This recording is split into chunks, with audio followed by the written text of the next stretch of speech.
Bienvenue dans Pépites de parents, le podcast qui t'accompagne à vivre ta vie de parent sereinement. Je suis Florence, coach parental et coach professionnel certifié, fondatrice de Parents Mission et maman de 3 enfants. Je te partage chaque semaine des pépites issues de mes expériences ou de celles de mes invités pour t'inspirer, t'encourager et te booster dans ta mission de parent. Bonne écoute!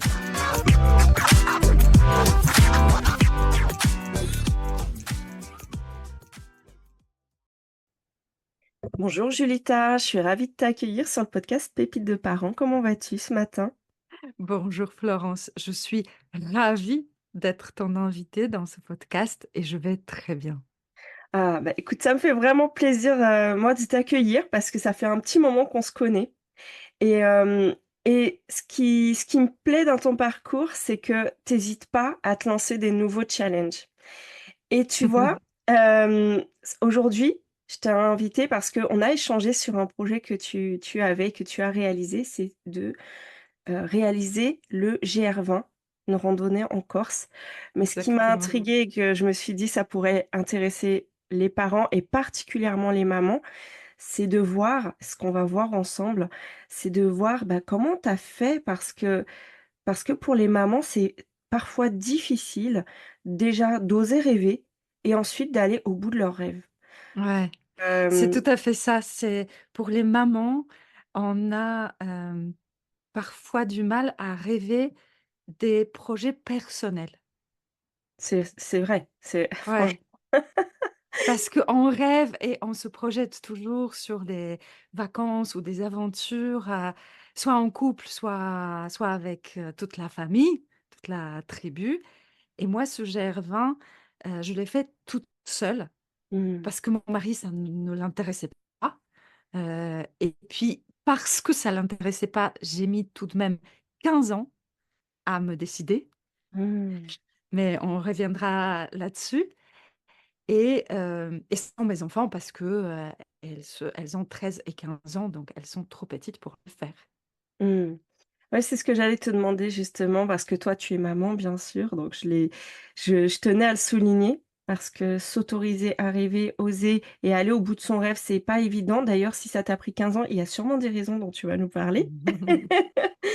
Et aussi, bah, toi, tu es coach en transformation personnelle. Donc, qui de mieux qu'une coach en transformation personnelle pour parler de incarner ce qu'elle partage, ce sur quoi elle a envie d'accompagner, les personnes?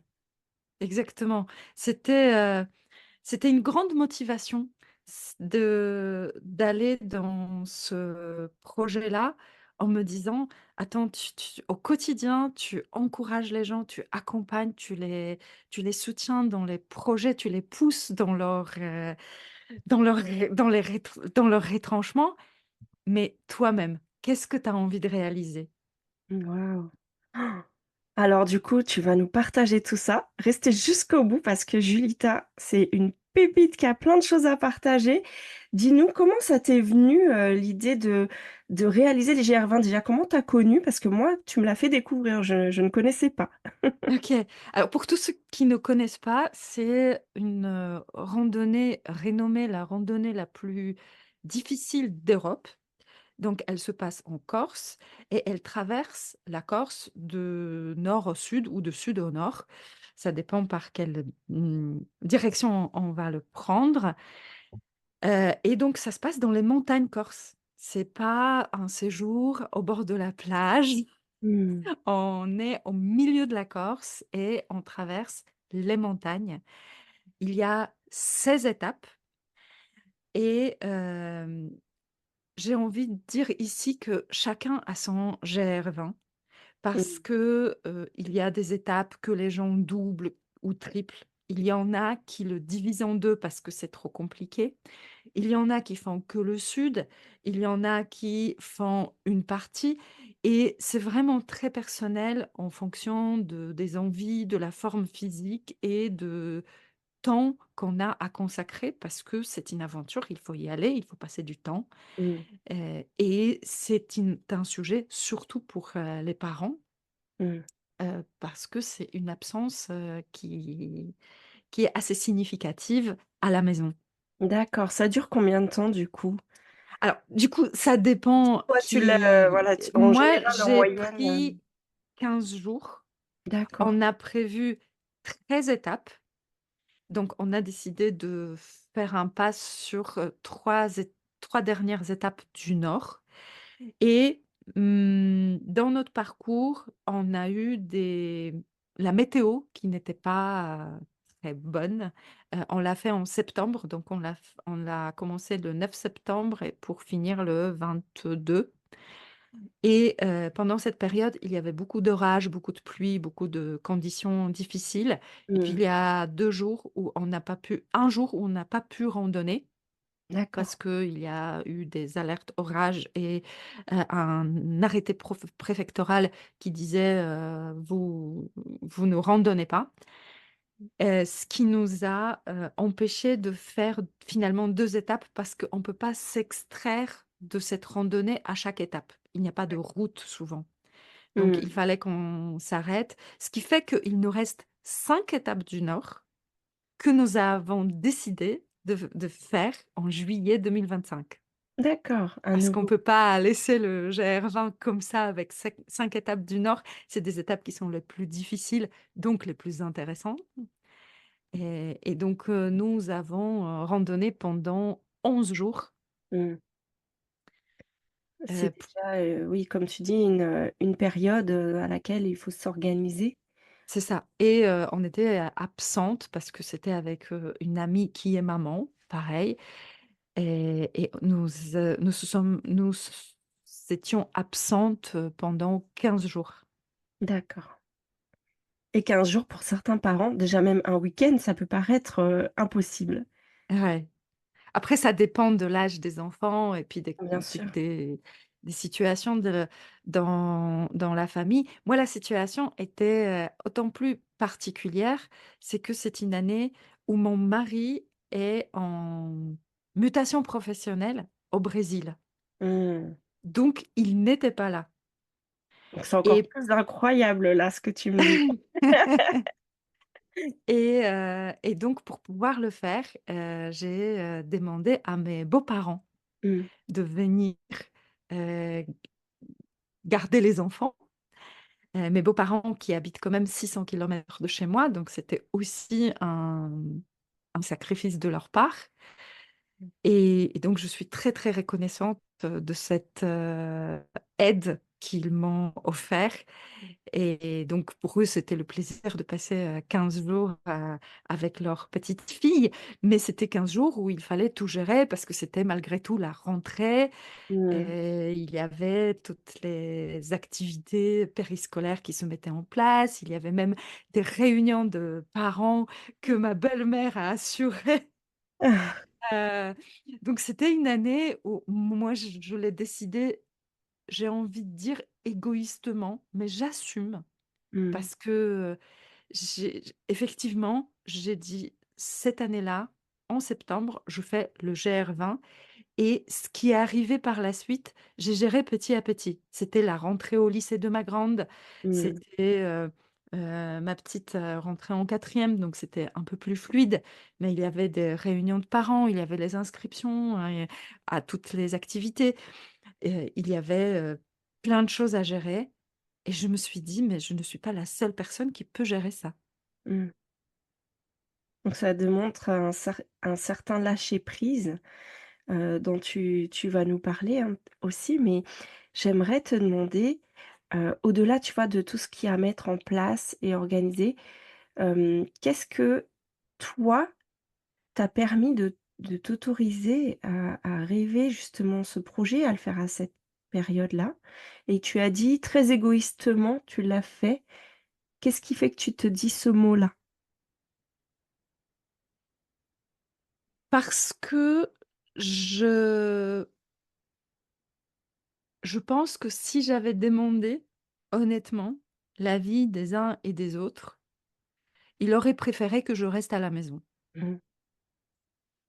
Et j'ai appris vraiment la veille, heu, en conversation avec mon mari que il a eu la conversation avec sa mère, donc ma belle-mère qui venait garder les enfants, qui lui a posé la question: «Mais pourquoi, elle t'attend pas pour le faire?» Donc il y avait quelque chose d'une espèce Mmh. de résistance. Comment elle fait pour, laisser les enfants, Mmh. avec, avec les grands-parents?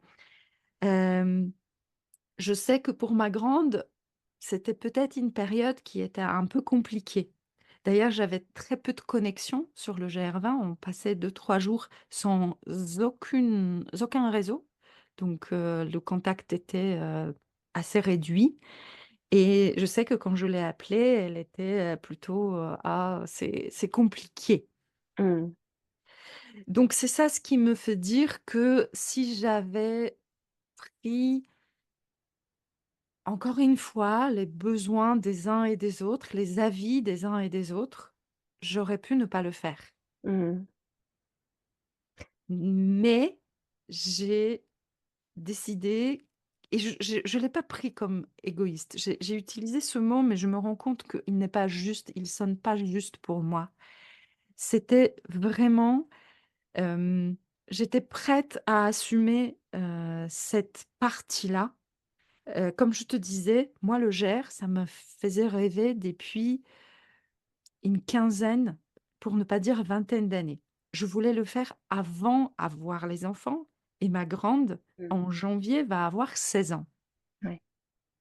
Moi, j'étais quelqu'un qui, dans ma mon adolescence, a fait, beaucoup de rando, beaucoup de montagnes, qui a été un peu dans cette ambiance de, vie très sommaire dans les montagnes, sur les rondos. Et s et dans la difficulté, dans la dépassement de soi.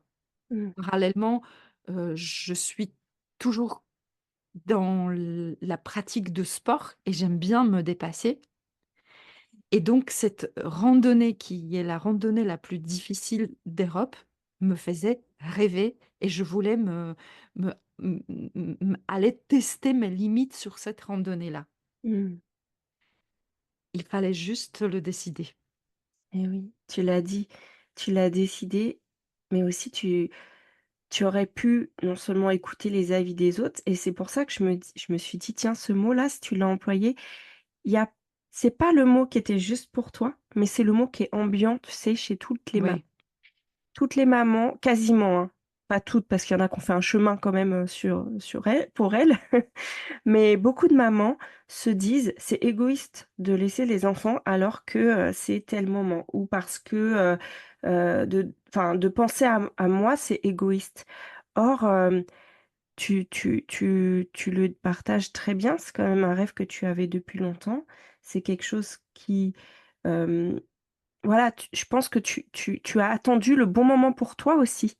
C'était pas juste, attendre le bon moment pour les autres, en fait. Tu as attendu le bon moment pour toi, pour le réaliser et du coup, tu as osé aussi solliciter, ben, ceux qui pouvaient contribuer à accomplir ce rêve et ouais. ça, c'est pas donné Mais à tout le monde.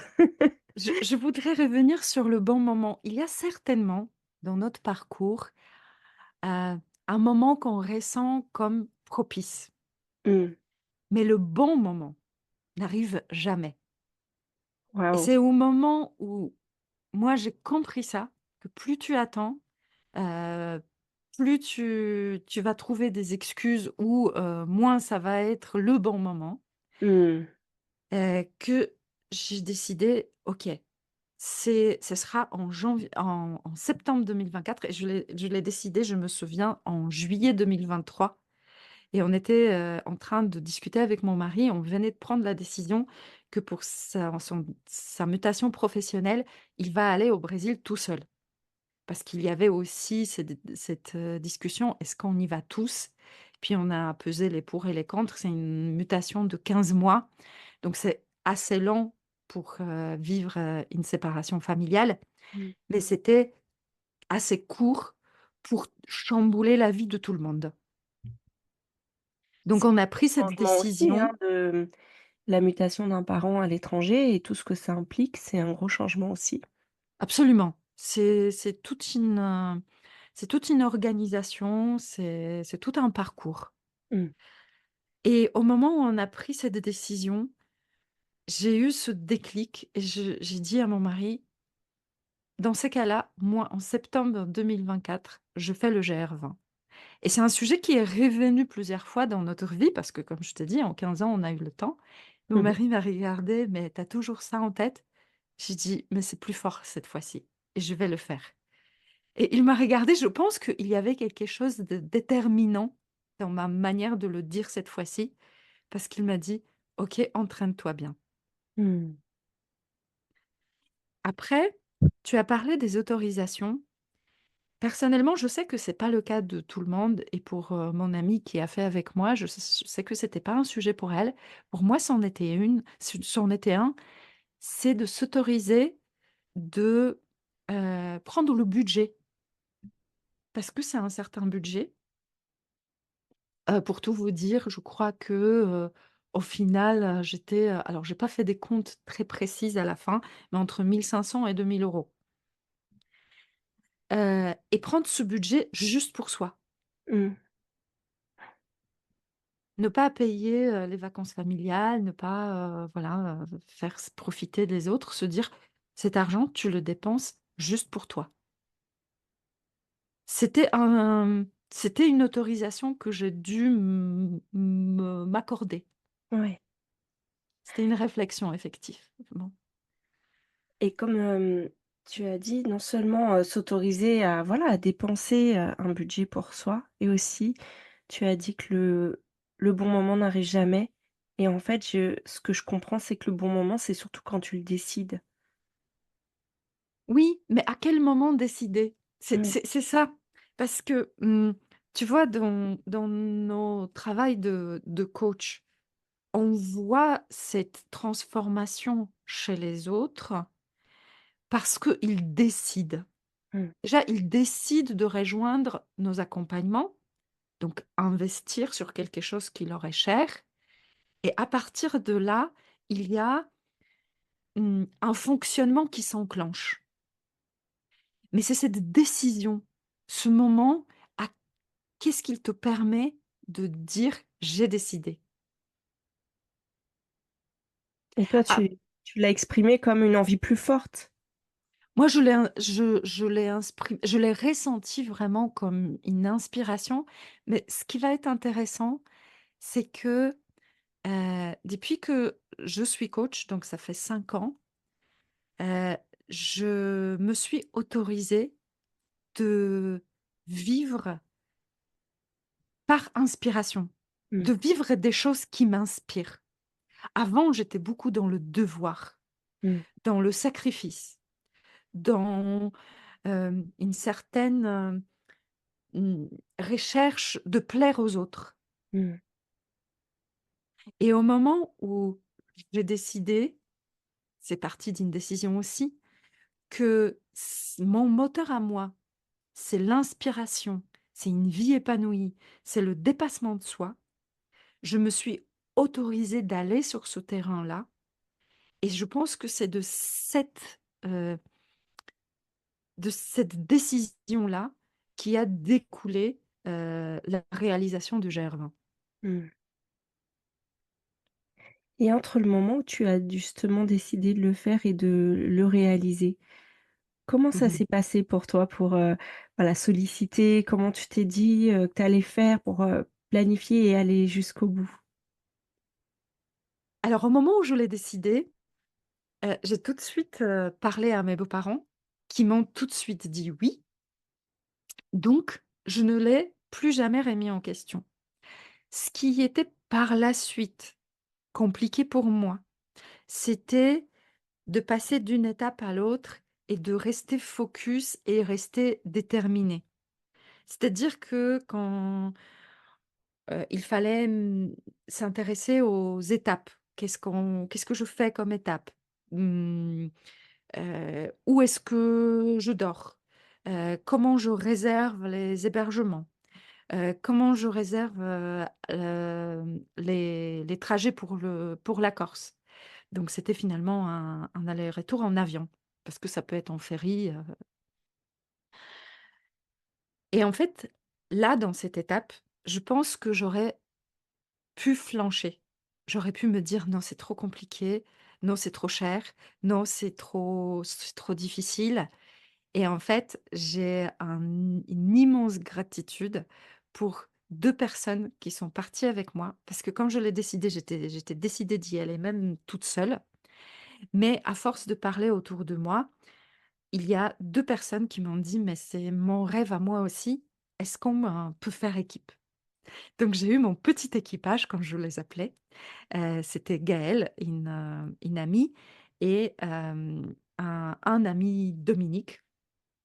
Donc on était 3 et on était extrêmement complémentaires Mmh. parce que, mon ami Dominique, c'est un homme de recherche et de planification.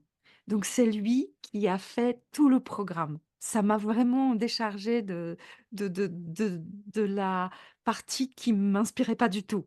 D'aller Ouais. chercher dans les livres, d'aller chercher qu'est-ce qu'il faut réserver, les étapes et lui, il a adoré ça.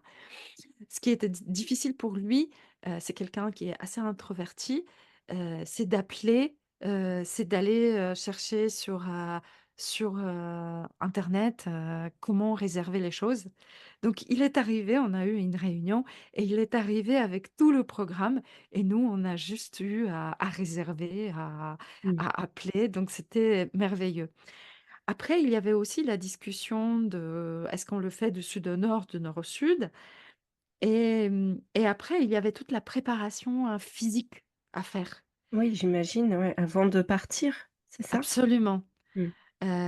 et je dirais que malgré toute la préparation que j'ai faite, parce que je vais parler pour moi, c'était extrêmement difficile.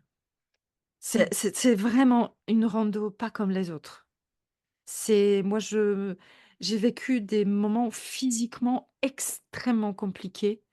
Une fois, je me suis retrouvée, on a randonné en ascension, donc on montait pendant 5 heures. Ça a été la montagne, on montait, on montait, on montait, ça s'arrêtait jamais et puis à la fin, on s'est retrouvés limite sur les falaises et puis moi, je me disais: «Heureusement que mes chaussures, grippent bien parce que sinon je dégringole» Mmh. et là, je sens que mon corps, il me lâche. C'est-à-dire que j'ai des crampes à l'estomac, j'ai la tête qui tourne, je suis en hypoglycémie, je suis fatiguée et là, je me dis: «OK», re je regarde, il restait 20-30 mètres pour arriver le sommet et je me disais: Là, tu as pas le choix. Tu tu respires et tu montes, pas par pas. Tu respires et tu montes». Mmh. Quand je suis arrivée tout en haut, je me suis étalée par terre. Mon ami qui a vécu cette ascension un peu mieux m'a fait, des sandwichs. J'ai récupéré, ça m'a pris un quart d'heure, j'ai bu, j'ai mangé, j'ai regardé, bon, qu'est-ce qu'il nous reste? Il restait 2 heures de descente pour arriver au refuge. Mmh. Eh oui. Mais ça se posait pas la question. Si je te le raconte, c'est parce que j'aimerais parler aux mamans, mais au papa aussi, que dans la vie, c'est comme sur cette montagne, sauf que sur cette montagne, c'est le comprimé des émotions et des conséquences. Mmh. C'est-à-dire que parfois on se dit: «Bon, je vais m'arrêter là, je vais attendre, je vais voir ce que ça donne». Sur cette montagne, ça on voit tout de suite que ça ne sert à rien, D'accord. qu'on perd des forces, qu'on laisse le temps couler et dans la montagne, le temps est précieux parce que la journée finalement, elle est courte. Qu'on perd des forces, qu'on perd confiance en soi, qu'on se refroidit et une fois refroidi, heu, on a plus du mal à randonner, à grimper et donc c'est pour ça qu'accrochée à cette montagne, je me suis à aucun moment dit: «Bon, je vais rester tranquille 10 minutes et après on verra». Ça servait à rien. Mais Mmh. dans notre vie, parfois, on se dit: «Bon, je vais pas faire de choix parce que, c'est trop compliqué, je sais pas Mmh. quelle décision prendre, je vais attendre, je vais voir ce que ça donne». Mais en fait, posez-vous la question, qu'est-ce qu'il vous manque à un moment donné pour prendre la décision? Si il vous manque des informations, allez chercher des informations tout de suite. Si vous vous sentez que toute seule, c'est trop compliqué, allez chercher de l'aide. De- Si vous sentez qu'il vous faut des compétences, allez chercher des compétences. Mais ne restez pas en attente parce que vous perdez du temps, vous perdez la confiance en vous, vous perdez de, de- de- d'élan, de l'inspiration, de la motivation, et la vie se dilue et la vie passe. Mm. Et un jour, on se retrouve avec des regrets de ne pas avoir fait ce qu'on voulait faire. Souvent, les gens, en fin de vie, disent qu'ils ont plus de regrets de ne pas avoir fait de choses que de la vie qu'ils ont menée. C'est plus: «J'aurais dû faire ça, mais c'est trop tard, quoi». C'est ça. Et dans notre époque, euh, on se contente parfois de remplir notre vie avec un pouvoir d'achat. Mmh. Et on s'imagine que ce que nous achetons d'une manière assez simple, parce qu'il suffit d'aller dans un magasin, hein, peut nous rendre heureux. Tentez des expériences et vous verrez si c'est le même bonheur. Mmh. Mmh. En tout cas, ceux qui vous ne nous voyez pas, mais Julita a un grand sourire quand elle dit ça, donc Moi, le GR20, ça m'a rendue plus forte. C'est un mmh, sentiment assez incroyable. C'est pas tellement plus confiante parce que la confiance, c'est quelque chose qui fluctue, que certainement ça m'a rendue plus confiante. Mais quand je suis revenue, physiquement, j'étais à plat. Je vous assure, j'ai mis 5 jours au bout de... Je suis revenue un lundi et le vendredi de cette semaine, j'ai vu l'ostéopathe.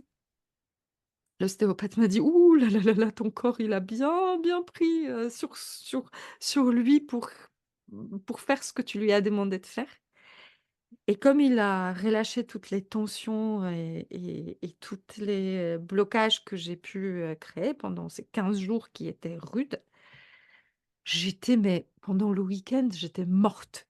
Physiquement, je me suis couchée à 19h mmh, et j'étais vraiment à plat. Mais dans la tête, je savais que je vais récupérer rapidement et que je vais aller encore au-delà de mes limites physiques mmh. pour aller affronter les 5 étapes du Nord qui nous restent, pour réfléchir sur d'autres projets. Dans la foulée, j'ai Ouais, reçu une vidéo d'une course. Alors, on ne court pas vraiment, mais ça s'appelle le kilomètre vertical. Ça se passe ensuite et c'est 1 kilomètre qui est dans la montagne et il se fait quasiment en vertical. Mais tout de suite, j'ai envie de le faire. waouh. Tu vois, c'est physiquement et mentalement, je me suis prouvé, malgré la difficulté, que je suis capable de faire des choses. Et là, j'ai envie de dire, on est toutes capables. Mmh, J'ai 47 ans et c'est souvent l'âge. Moi, j'accompagne des femmes de 40 ans et plus. À partir de 40 ans, on commence à se dire, non, mais c'est plus pour moi. mmh. C'est dans la tête. Waouh, merci pour ce témoignage, Julita.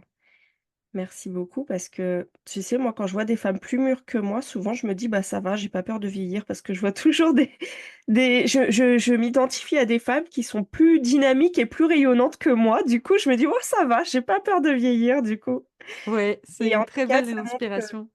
tout est possible, quel que soit l'âge, en fait. Maintenant, c'est vrai qu'on part pas tous du même point, donc de démarrer, bah, à partir de là où on en est, mais on peut démarrer quelque chose et y arriver. Et et je voulais te demander, Julita, qu'est-ce que ça a pu apporter, comme bénéfice à ta famille, à tes filles? Ah, mais mes filles, je les ai inspirées de folie. Mais vraiment, elles ont vu que quand on décide quelque chose, on peut s'autoriser de le faire déjà et que on peut aller au bout, que ce n'est pas facile, mais c'est pas parce que c'est difficile que c'est impossible. Ensuite, euh, ça leur a permis de voir qu'elles sont capables de se débrouiller parce que, moi, je suis une maman qui a l'habitude de gérer beaucoup de choses. Mmh. Donc je pense que ça ampute un petit peu l'autonomie qu'elle aurait pu avoir si, la maman, laissait faire. Je suis pas une contrôlante, je ne contrôle pas mes enfants, mais je sais qu'elles aiment bien faire appel à moi parce que, elles savent que, je vais tout faire pour, heu, pour dépatouiller la situation. Mmh. Et là, il fallait qu'elles se dépatouillent toutes seules. Ouais. Et j'étais très heureuse qu'elles puissent vivre ça, même si sur le moment, ça leur a paru un peu compliqué. Et j'ai pas eu j'ai échangé avec mon mari, mais notre communication, elle est en visio avec le Ah décalage ouais. horaire de 5 heures et compagnie. C'est pas pareil et je disais à mon ami sur le GR20, je lui disais: «En fait, je t'envie que tu vas rentrer et que tu vas discuter avec ton homme parce que c'est une énergie qui passe et qu'elle est palpable Mmh. et qui ne passe pas en visio». Mmh. Donc on a échangé, effectivement, il a été très fier de moi. Je pense qu'il a eu un peu peur, je dirais justement, parce qu'on a vécu des moments qui étaient pas très safe sur le Gers. C'est-à-dire qu'à un moment donné, on s'est retrouvés sur les crêtes des montagnes avec des rafales de vent de 130 km/h. Mmh. Et quand on est arrivé au refuge, le gardien, il nous a dit: «Mais qui vous a laissé partir? C'est pas une journée pour, faire cette étape-là, c'était dangereux». Mmh. Nous, on s'est pas rendu compte, le refuge précédent, nous a rien dit, nous, on connaissait pas forcément la montagne Ah oui. et je pense que sur ces crêtes-là, on a on a pris un peu de risque. Mmh. Mais on s'est pas rendu compte et finalement, ça s'est très bien passé. Donc je pense qu'il y avait cette inquiétude-là. Mais moi, dans mon intégrité, je me suis aucun moment sentie vraiment, menacée par quelque chose. J'ai essayé toujours avoir des appuis assez stables. Donc je dirais que oui, c'est aussi, voir que de loin, quelque chose peut paraître très difficile et quand on s'approche, on voit que finalement, on trouve toujours une solution. Mmh. Ça, c'est important de se le dire, tout ce qui nous paraît difficile, il y a quand même souvent une solution et et en plus, tu as su t'entourer et pour accomplir, bah, le défi, réaliser le GR20, tu as été entourée et parce que je sais que ça se fait aussi en groupe, il y a d'autres personnes qui le font, mais tu avais aussi tes équipiers, quoi C'est et ça. tu as su t'entourer aussi pour le quotidien et pour moi, ça me fait parler de la confiance en les autres Oui. et ce qu'on doit aussi lâcher. Qu'est-ce que ça t'évoque? Effectivement, c'est quelque chose, que je prends conscience maintenant, tu vois? Quand tu le dis, heu, c'est aussi bien pour mes enfants. Je pense qu'ils ont ressenti cette confiance que je leur faisais Mmh. parce qu'elles vont se débrouiller, je le savais. Je pense que c'était aussi important pour mes beaux-parents. Je sais qu'on a échangé, et je les ai remerciés. Hem, D'avoir, pris le temps, d'avoir pris soin des enfants et de faire ce service. Pour moi, c'était une période qui était pas peut-être la plus propice finalement pour eux, mais comme ils se sont engagés, ils ont tenu leur engagement et je pense que ça les a touchés, que je leur fais confiance pour tout ça Mmh. et ça ce genre de choses finalement renforce les liens avec Ouais. les autres. Là où on peut se dire: «Oui, ça peut être égoïste, oui, tu fait quelque chose que pour toi, en solo, loin des autres» et au final, si on arrive à exprimer tous les sentiments et avoir ce sentiment de gratitude à tout le monde et l'exprimer, ça peut renforcer les liens. Mmh. Et oui, c'est vrai que Il y a des personnes qui pensent que demander de l'aide, c'est faire aveu de faiblesse. Or que non, dans ce que tu témoignes et ce que tu partages, c'est que ça les a touchés, que tu leur aies, confié en fait, ce que tu as de plus précieux, hein, tes enfants quand même. C'est ça. Et aussi, la confiance que tes enfants ont ressentie parce que pour moi, c'est que tu as su tisser un lien suffisamment fort avec tes filles pour pouvoir faire ça. Ouais. Est-ce Je que vais te tu parler pourrais nous d'un autre dire un petit événement. peu ce que quel est ton secret? Pour C'est, tous ceux qui nous disent moi j'ai des ados en ce moment et qui ça me paraît inconcevable de partir de la maison et de les laisser, même si c'est à des grands-parents, mais parce que ce sont des ados, tu vois?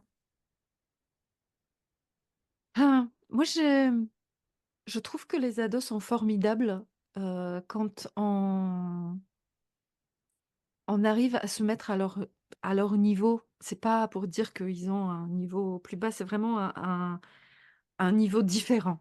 Mmh, Et au moment où on les traite d'égal à égal, je trouve qu'ils sont capables des choses incroyables.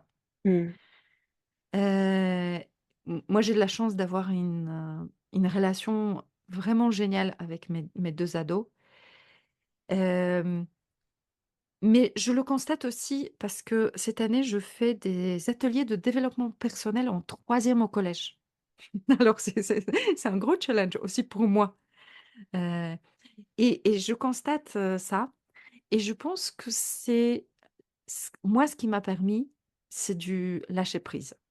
mmh, C'est vraiment j'ai lâché prise sur oui, ils vont peut-être pas ranger des chambres, ils vont peut-être, manger différemment, ils vont peut-être, louper certaines choses, ils vont peut-être, vivre ça différemment. Mais je me suis dit: «Et alors? Est-ce que ta manière à toi, c'est la seule qui existe?» mmh, Et c'est vraiment cette lâcher prise de permettre aux autres expérimenter à leur façon et accepter que cette façon va être peut-être compliquée.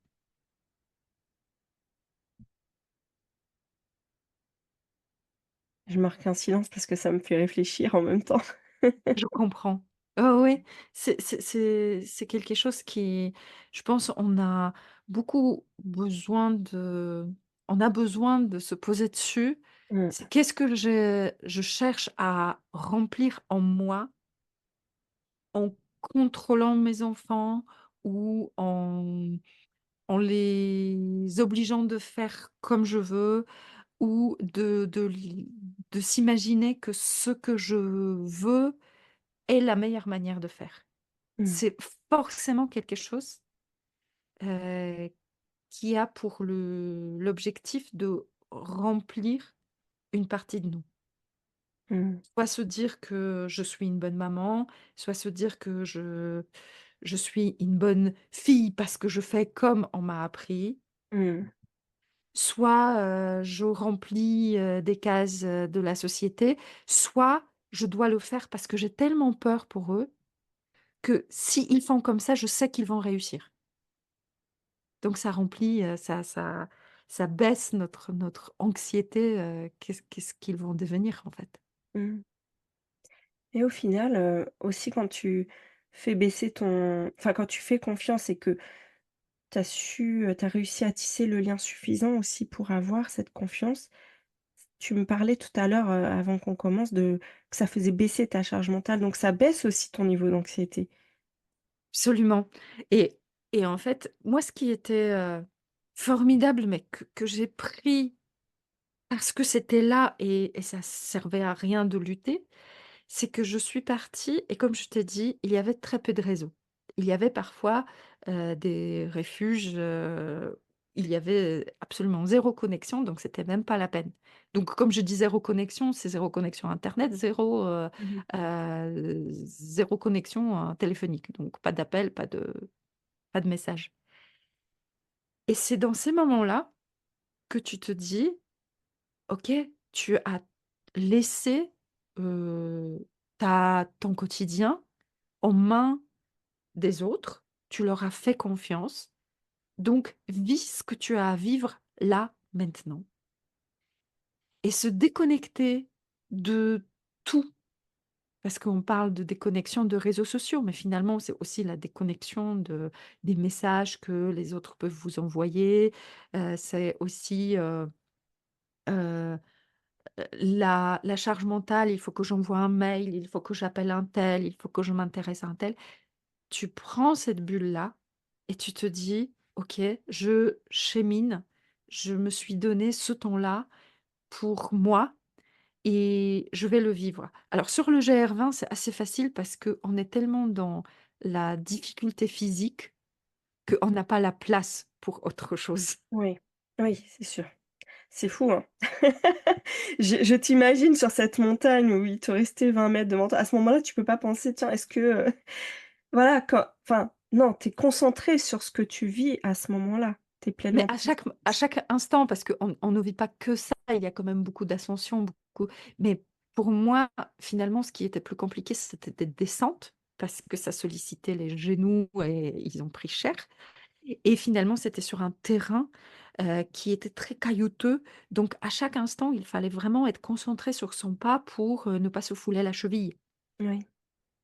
Donc, même la réflexion, toute bête, les pensées sont vraiment concentrées sur comment tu poses ton pied. Donc c'est vraiment, avancer pas à pas.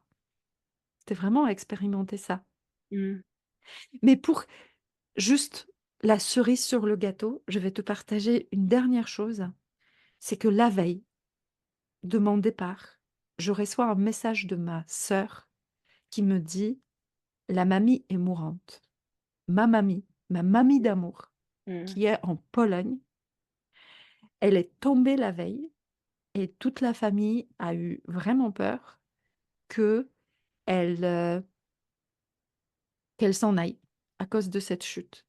Et là, je me disais: «Mais purée, pas là, pas les 15 jours, parce que je peux pas, je peux, mais je ne voulais pas». C'était viscéral, Mmh. annuler, cette randonnée.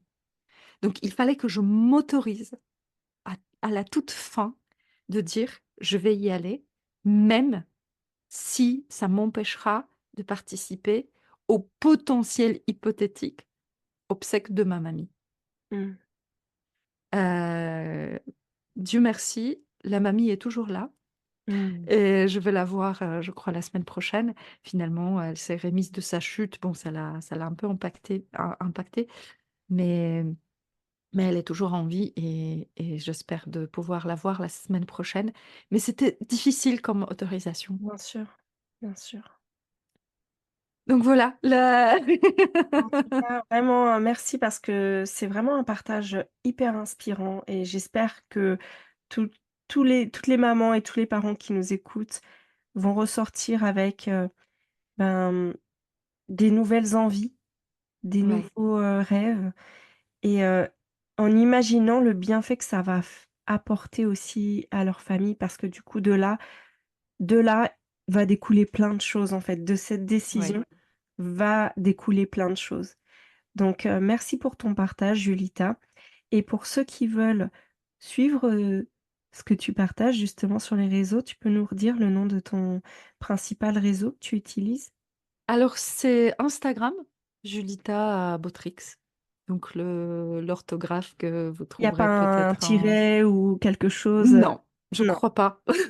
Julita Bautrix sur Mais Instagram. en tout cas, c'est suffisamment rare que Mmh. si vous tapez Julita, Julita, sans Mmh. piège, B, suffit, vous allez tomber rapidement sur mon compte. Donc effectivement, j'y partage beaucoup de choses, et puis pour tous les parents qui ont besoin de vivre, plus proche de leurs rêves, mais il y a, l'accompagnement de Florence qui est juste magique, donc Merci Julita.